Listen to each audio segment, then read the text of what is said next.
আমরা একটি রেখার লম্ব রেখার সমীকরণ কীভাবে নির্ণয় করব?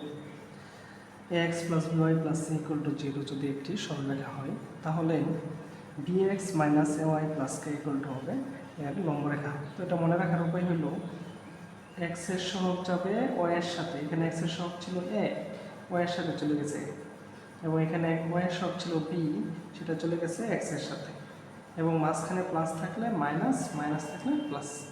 আর ধ্রুবকটা চেঞ্জ করে লিখতে হবে, সি থাকলে আমরা c1 বা কে অন্য কিছু লিখবো, তাহলেই হয়ে যাবে। তাহলে আমরা 5x plus 8y plus 10 equal to 0 এই রেখার লম্ব রেখা কি লিখতে পারি?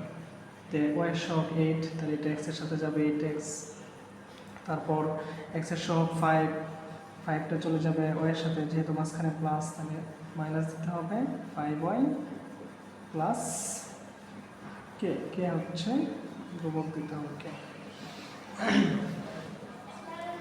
একইভাবে সমান্তরাল সরলরেখা, সমান্তরাল সরলরেখাটা হচ্ছে ax plus by plus c equal to 0। এই রেখার প্রথম অংশটুকু অর্থাৎ x প্লাস by এই অংশটুকু অপরিবর্তিত থাকবে, অপরিবর্তিত এটুকু যা থাকবে হুবহু তাই লিখবো, শুধু ধ্রুবকটা চেঞ্জ করতে হবে, c এর জায়গায় c1 বা k দিতে হবে। আমরা একটা পয়েন্ট মনে রাখতে পারি, যে দুইটা রেখার ঢালের গুণফল -1 হয়, তাহলে রেখাদেরকে আমরা পরস্পরের লম্ব বলতে পারি। আবার দুইটা রেখা যদি দুইটা রেখার ঢাল যদি সমান হয়, তাহলে সেই ক্ষেত্রে আমরা বলবো রেখাদ্বয় পরস্পর সমান্তরাল। আমরা এখন দেখি 3x plus 4y plus 6 equal to 0 রেখার সমান্তরাল রেখাটা কী হবে?